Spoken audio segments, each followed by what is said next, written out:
You know what separates a man? People respect from a man people simply fear. It's not the violence. It's not the threats. It's something far more powerful. Something most people will never understand. See, respect isn't demanded through force. It's commanded through presence. Through the way you carry yourself when everything's falling apart. Through the words you choose when silence would be easier. I've watched men twice my size crumble under pressure while others, quiet as shadows, walk into rooms and change the entire atmosphere without saying a damn word. That's real power. The kind that doesn't fade when you leave. The kind that makes people think twice before crossing you. Not because they're afraid of what you'll do, but because they actually value what you think. Here's the truth. Nobody wants to tell you. Being respected has nothing to do with being the loudest, the toughest, or the most aggressive. It's about control. Self-control. It's about knowing exactly who you are, and never apologizing for it, while still treating others with the dignity they deserve.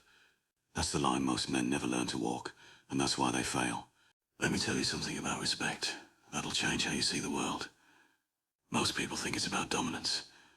About making sure everyone knows you're not to be messed with. They puff their chests, raise their voices, make threats they may or may not keep. And sure, that might get you fear, might get you compliance, but respect, real respect, that's earned through something entirely different. It's earned through consistency, through being a man of your word, even when nobody's watching, through showing up when showing up is the last thing you want to do. I've sat across tables from men who thought they could intimidate me with their volume, their posture, their reputation, and every single time I've watched them crumble when met with nothing but calm certainty. Because here's what they don't understand. When you're truly confident, truly secure in who you are, you don't need the theatrics. You don't need to prove anything. Your presence does the talking. Think about the people in your life who command the most respect. Not fear, not submission. Genuine respect. I guarantee they're not the ones constantly telling you how important they are. They're not the ones who need to remind you of their accomplishments every 5 minutes. They're the quiet ones. The ones who listen more than they speak.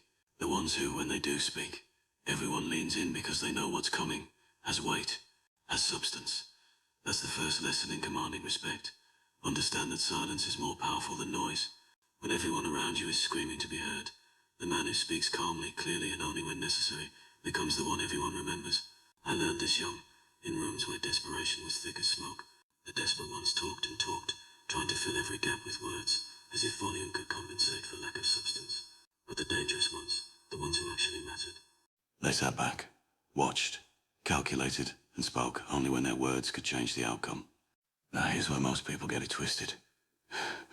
They think commanding respect means being cold, emotionless, some stone-faced figure who never cracks a smile or shows any humanity. That's not strength, that's fear, masquerading as strength. Fear of being vulnerable, fear of being seen as weak. And let me tell you, people can smell that fear from a mile away. True respect comes from being authentic, from being exactly who you are without apology, but also without arrogance. It's the balance that matters. You can be kind without being weak. You can be firm without being cruel. You can hold your ground without burning every bridge around you. I've had to make hard decisions, decisions that affected lives, families, futures, and in those moments, I could have been brutal about it, could have reveled in the power, made people feel small for being on the losing end. But what would that have accomplished? Resentment, hatred, enemies waiting for the moment I stumble. Instead, I learned to deliver hard truths with respect, to acknowledge the difficulty while standing firm in the decision. And you know what happened? Even the people who lost respected how they were treated. That's the difference between a leader and a tyrant. Let's talk about eye contact for a moment, because this is something most people completely misunderstand. They think commanding respect through eye contact means staring people down like you're in some kind of dominance contest. That's childish. Real eye contact isn't about intimidation, it's about connection. It's about showing someone that in this moment, they have your full attention. Nothing else matters except this conversation, this interaction, this exchange. When you give someone that level of presence, that level of genuine attention, something shifts. They feel valued, they feel heard, and when people feel heard by you, they respect you. It's that simple. I've closed deals, ended conflicts, and built alliances simply by giving people my undivided attention.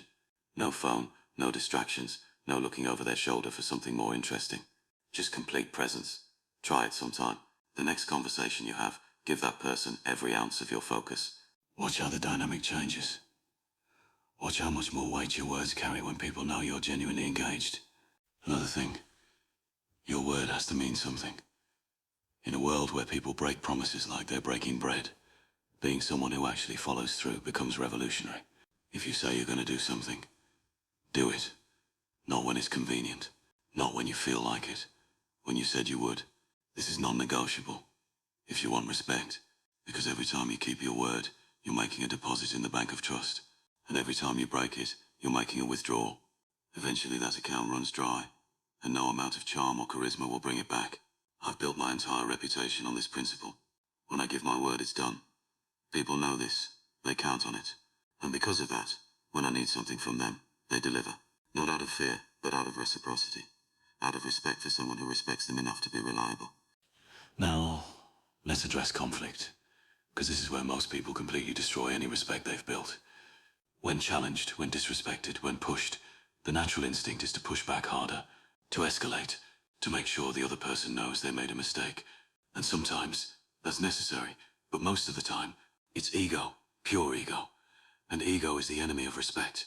I've had men disrespect me to my face, challenge my authority, question my decisions, and my first instinct, the animal instinct, is to put them in their place immediately and decisively. But here's what I've learned. There's more power in control than in reaction. When someone disrespects you, and you respond with measured calm, with rational thought, with controlled strength, you rob them of the satisfaction they were seeking. They wanted to get under your skin. They wanted the emotional reaction. And by denying them that, by maintaining your composure, you win. Not just the immediate exchange, but their begrudging respect. Because deep down, they realized they couldn't shake you, couldn't make you lose control. And that stays with them. Respect also requires boundaries. Clear, firm, non-negotiable boundaries. You teach people how to treat you by what you accept. If you allow disrespect, if you tolerate behavior that diminishes you, you're actively training people to see you as someone who can be walked over. This doesn't mean you respond to every slight with aggression. It means you calmly, clearly, and consistently communicate what is and isn't acceptable. And when those boundaries are crossed, there are consequences. Not dramatic, not theatrical, just natural consequences. People learn quickly that there are lines they don't cross with you. Not because you'll explode, but because they'll lose access to you, to your time, to your consideration. That's real power. The power to walk away from situations and people that don't serve you, without burning everything down in the process. Here's something else nobody talks about. Admitting when you're wrong actually builds respect, not diminishes it. The weak man can never admit fault because his ego is too fragile. He'll defend obvious mistakes, double down on bad decisions, blame everyone around him before taking an ounce of responsibility. But the strong man, he admits his errors quickly, learns from them, and moves forward. I've made mistakes, plenty of them. Some cost me dearly, and when I realized the error, I owned it, publicly if necessary. And you know what happened? People respected me more, not less, because they realized I valued truth over ego. I valued growth over image. That's the mark of someone worth following, someone worth respecting. The man who can look you in the eye and say he was wrong, then immediately pivot to making it right. That's the man you trust when things get difficult. Finally, understand this. Commanding respect is a daily practice, not a destination. It's in the small moments. How you treat the waiter. How you speak to someone who can do nothing for you. How you handle frustration when nobody's watching. Those moments reveal who you truly are, and people notice. They always notice. You can't fake genuine character. You can't manufacture authentic presence. It's built through thousands of small decisions to be better, to be consistent, to be someone whose actions match their words. Every day you wake up and choose to be that person. You're building something that can't be taken from you. Respect that. That's rooted in genuine character, in consistent action, in authentic presence. That's what separates the men people fear from the men people genuinely respect. And at the end of the day, fear fades the moment you're not in the room. But respect